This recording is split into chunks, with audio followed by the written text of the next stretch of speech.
thì là nó mà cái con non chịu xí nè non chịu xí họ mà chập lùa đã tỏ cho mông nè đã cho mông cho nó phá con này cứ đi chụp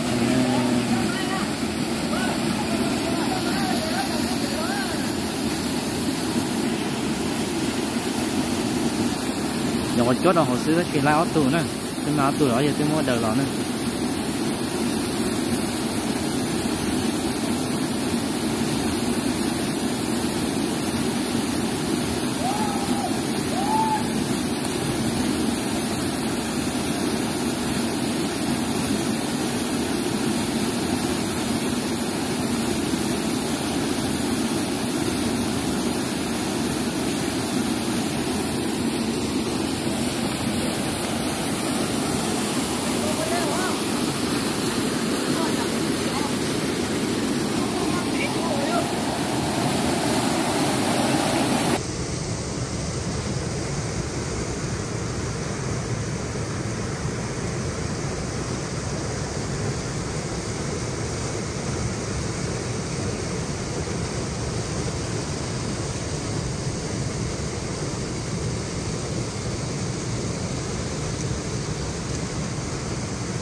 to cái này cho này to cái này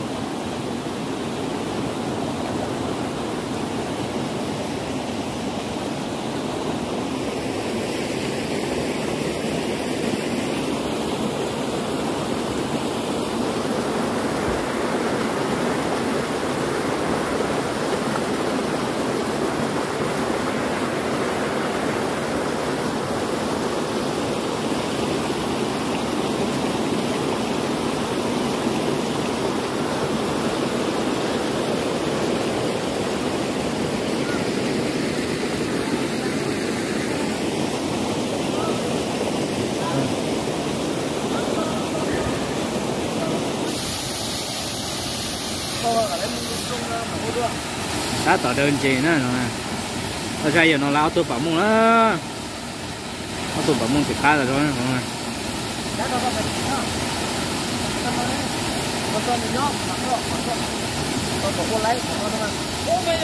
wow giờ ô phải chặt là ô giờ nó ôi ôi giờ bảo mông hồi ơi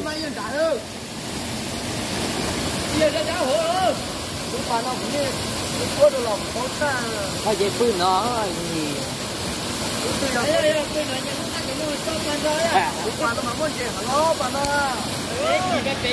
ô lại tủ lò nó đó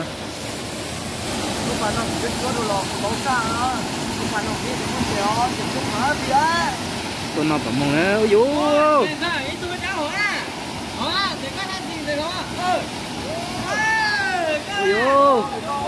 ôi ô xe ta đi đấy nó chả nó biết tao trốn tôi đó nhục con nằm nò đấy ở giờ nó đã chọn gì chứ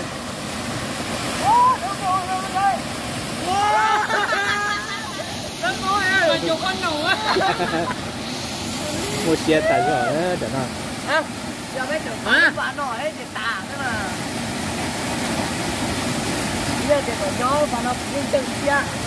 một xe tại rồi đó một xe tại rồi đấy chả nào một xe tại rồi thì đó chả nào này cái này Đây là một chiếc hàng này nữa.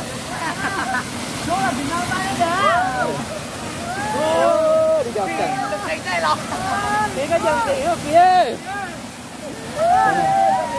Mà ta cho đi nè. Cái hai củ chua. Đây là củ chinh đi bên đó là nó chỉ là đeo củ thanh nè. Thế nè.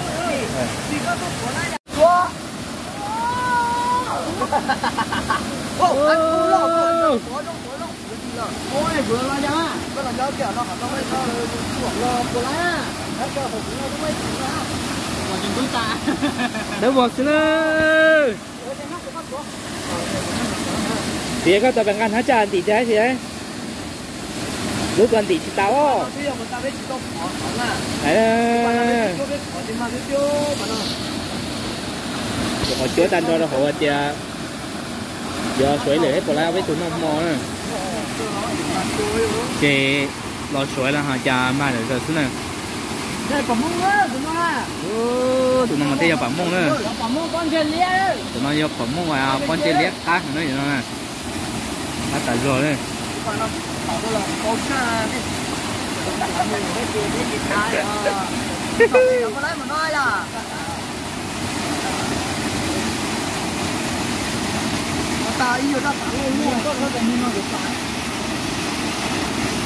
Có lỗ mô có mỹ tao.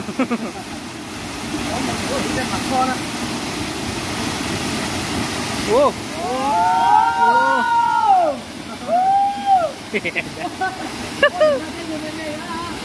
Ô. Giờ lúc mông mê chuốt gì giờ? Mà ơi, cái chuốt ở một mê, cái chuốt thì mà ơi. Ôi trời ơi. Ôi mình không có mình phần mà tôi đó hỏi cho bạn tôi rồi. Giờ đây đi số được bài nó chưa biết gì nữa. Con sẽ có số. Đã khi mà lo số dân chứ. Mà tôi hay là để đi rồi. Giờ mình không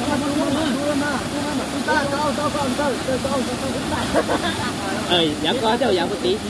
Dạ có dạ một tí. Mà tôi đâu nó muốn phải tao. Đó. Wow. Ít phần nữa nè. Ôi, cái gì? Cái chả chút rồi hả? Rồi, chả vậy. Có chả vậy. Tôi không chút mà ta thôi cái gì này. Còn mày chưa chút nữa.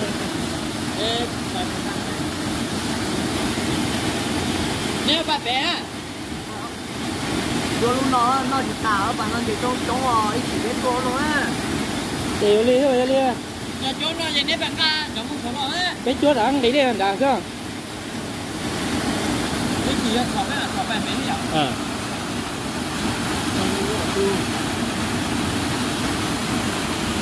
Trung Quốc kia, nào có kia, kia Trung Quốc kia.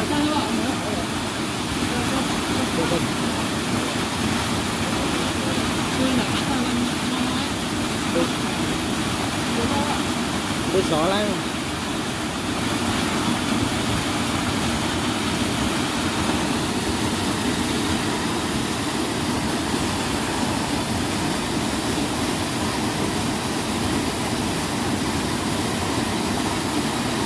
Ô, bấm mông lư.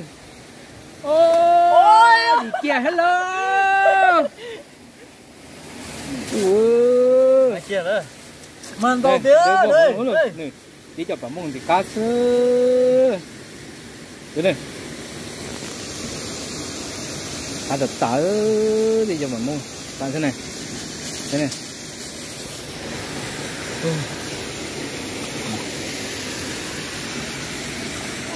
Vô luôn đi á.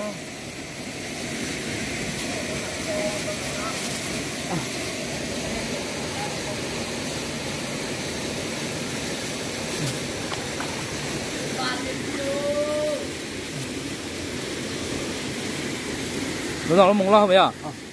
Có nó mông mi. Phải, nó mông mi.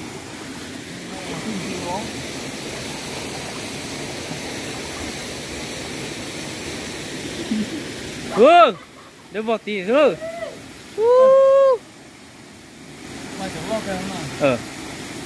Để vào chứ không nó xuống tới đâu nó nữa chứ. để vòng nó nữa. Tí chọn thì cá sấu nữa.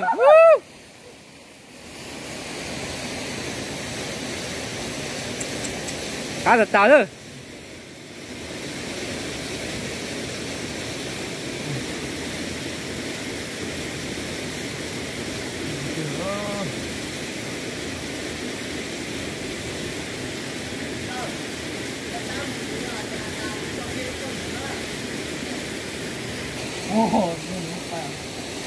Để phụ luôn. Đang cái kia to. Đang cái kia phải không? Một xe thật tao này nó chẳng nó nè.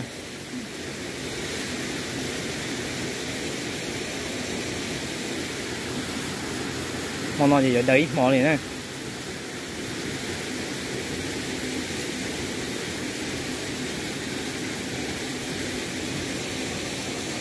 Đây này, nó này. Ôi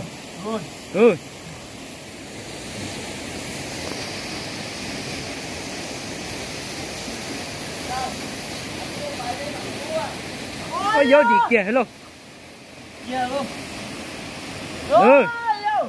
Để vào hộp đó, để đồ nữa. Rồi.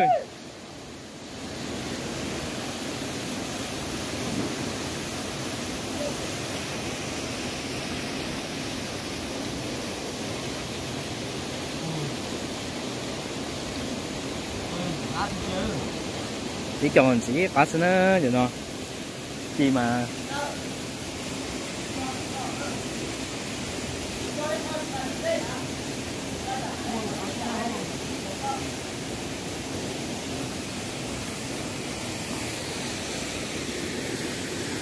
ôi bây giờ nó là chỗ tài rồi nè. Nó không hiểu. Chỗ tài số chỉ mất tao đây số này.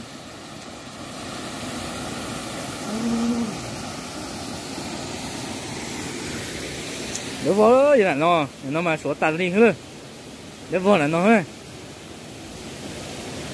Ngồi yên để nó tao đi à.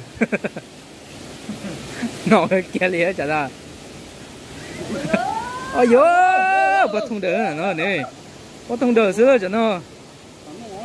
Ôi dồi, đi kia hello. Dạ, chọn trên chỉ cá cho mua đi tà chứ.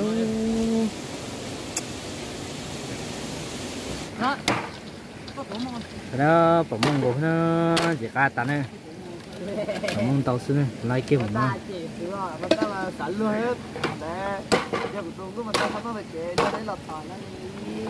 Chẳng nó được có chỗ họ chè sủa cho nó món này đã có tí trộn tờ này cho cô thôi để chạy nó tại vì trộn tờ vô món nọ này ấy nó sẽ cá cây là quay tờ nó là cốt chừng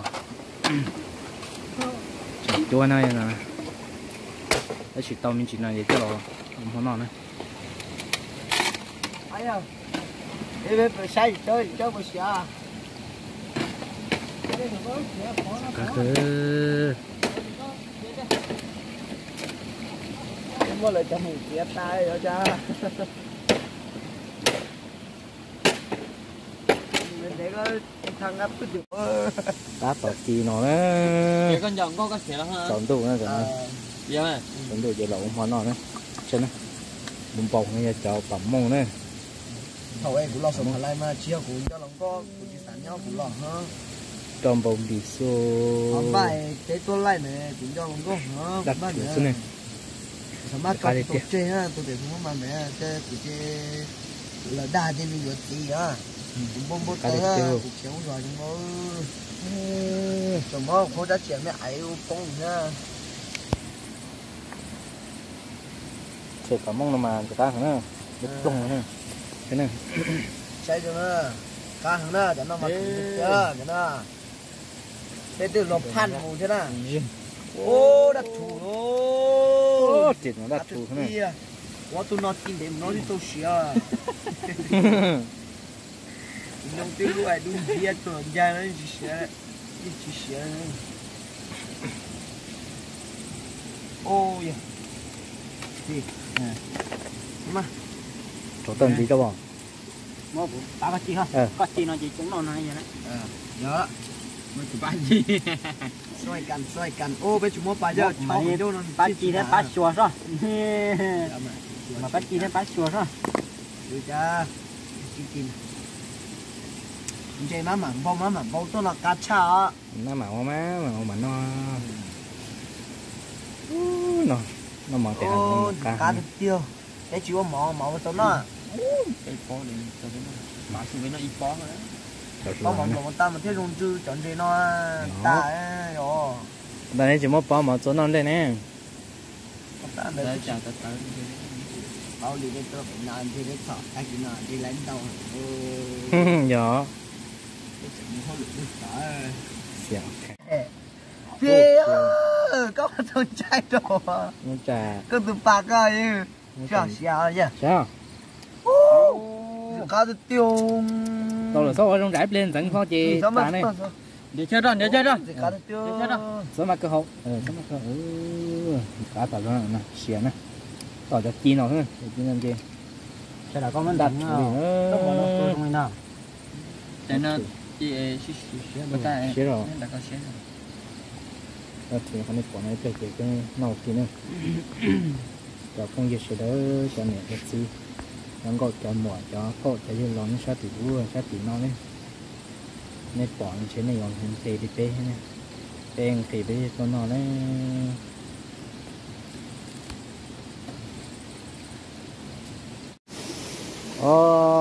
cái này xuống chơi lò này chỉ thay thầu xuống cho có tiền ủa giờ này sao mà lòng kia chủ nó họ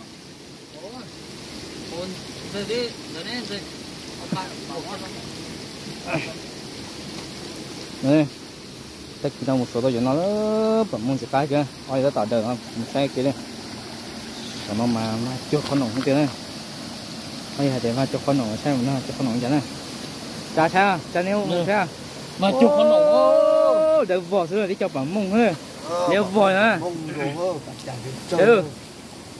mông leo vò thì ta leo đúng nữa nó này thế đó thật gì nó mình đâu cơ một đời tao nữa một số là chỉ nhắc thay nè cái gì tao lúเลยmột gió hay chị một ca chủ nữa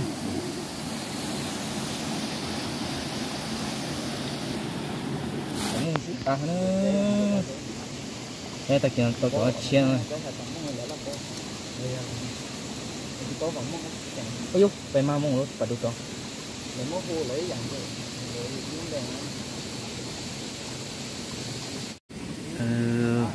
nàyปัดดูมองmong nó sẽ này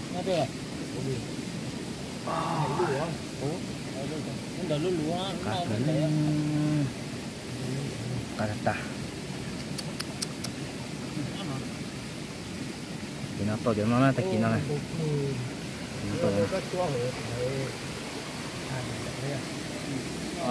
anh chỉ sót chuột tơi đó mới cho cái vùng tay phụ sổ in tay ở lúc giao sổ rồi nhưng mà không mà chỉ nhau các chú à chỉ nhau sổ in tay ha đời tục cho nó mới chụp tơi thì mới cho phải chào nó nghe chỗ chỉ to tay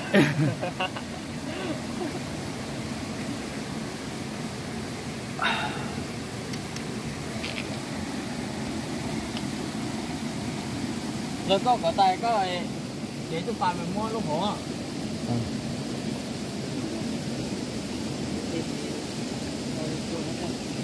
mua gì này thế này ô đập vụ lò rồi thế này ở mông thiên ôi bạch chả sư nó này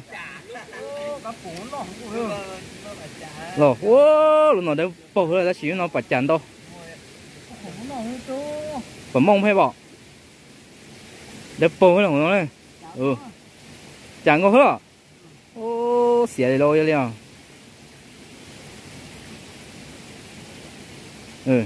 đập bầu phải bể hơn mà kéo luôn nó này bắt đủ luôn ôi yo đẹp bao nhiêu không ôi ôi được vô rồi luôn mà kêu luôn nè cho là hậu kia cho là hậu kia mà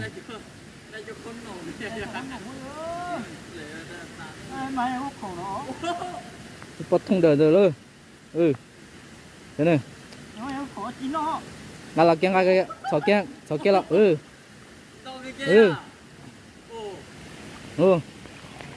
mà kêu nó nè mà kia chỉ bật chán đâu thôi chả quá nó bật chán đâu nó nè chỉ nhóc khó giống mông ngọ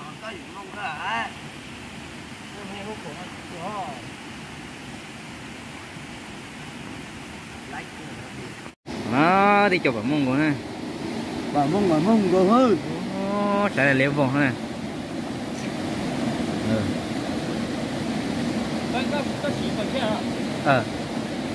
đây nè bên đi rồi tôi đi chơi á on đi á on đi đâu on đi thôi để nói giờ mình giờ này pha giờ ở đây này giờ đây tôi giờ ở đây này pha giờ ở đây đến đầu cơ cho nó giờ mua quả ia đó mua quả ia này quả ia cá cơ nè thay thế này mua quả ia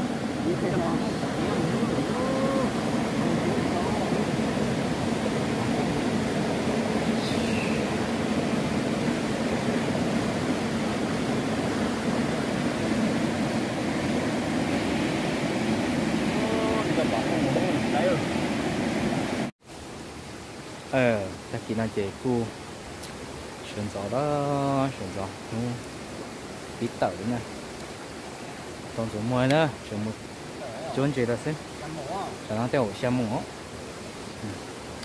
xem mũ nữa xem được vào đây nè tiếp tục nó này đi chỗ cái chúng nó cái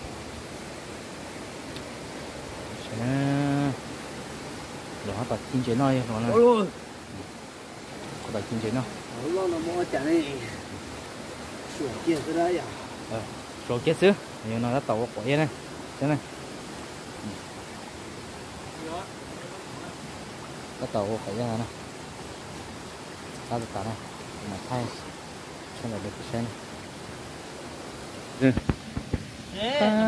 tàu quả này không phải luôn han rồi hú về mua thay bỏ cho họ luôn han về mà đi không dùng đi cho bỏ cho họ đấy to nói to ý à mà ý biết thì sẽ tao cắn rồi mà quá xuyên đấy cá tàu phải xài chở lon này chở mê chia cục chi này phải chi hả chở vậy phải phải hả nó này ta tàu của chia này hiện nó này phà hả đi cho bé tôi non gì hả đi theo họ chủ của bên nó hay nè chỉ nhau mấy lúc ăn nóng nó này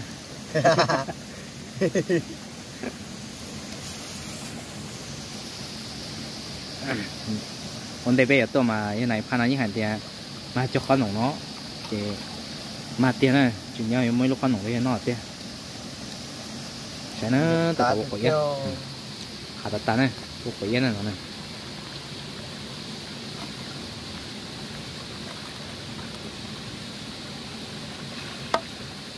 còn chơi man thì năm mò nữa chơi chơi mình chỉ có sắm mất chơi là năm mò năm mò mình cùng chơi nó chiều không đâu nữa thế này yes right mò lọ cái yes right mà chỉ do nó chỉ do để cho trả cho đi nè bé miếng chỉ hết sáng cho rồi năm mò lần đấy thì cái này chỉ sửa lại không hả rồi thì chết nó nữa chỉ ta hết rồi chỉ một cái năm mò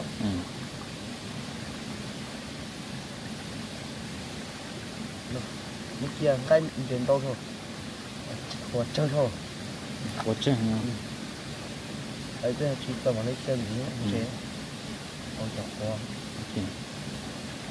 nếu có dọc qua gì mới cho chi để trói thay vấn đề là cái bầu dần rồi chứ mà ở bên đầu cái phai đó phai giờ chỉ phải chơi quá vậy thì hay nào sẽอยู่เป็นน้อยอยู่คนเจอหรอใช่เพื่อเจอคนเจอน้องนะคนเจอเยอะนะคนเจอปั๊มมงนะ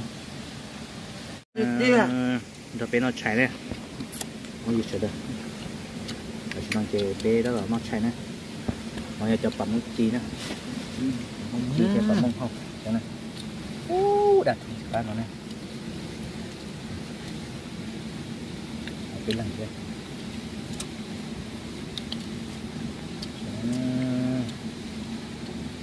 โอ้เจ้าลูกตาหัวปั๊มมงมันจะปาดเยอะดัดถูเขาเนี่ยมันจะสู้หลอกแค่ปาดเกินเลยแต่ไม่งั้นไตนะมอเราชิตายแล้วก็ท้อด้วยเราฉีดปาดเกินข้างนอกนะ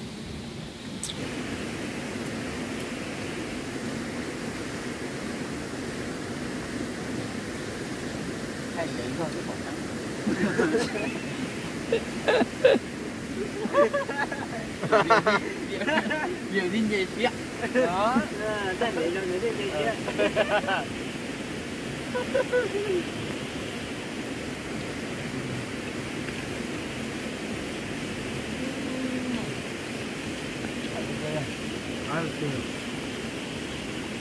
à kia này cái này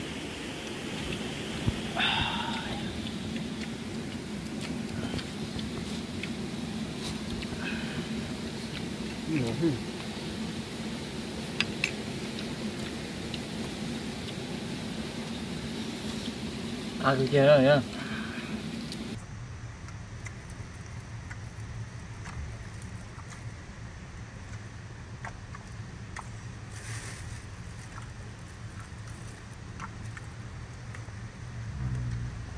Good.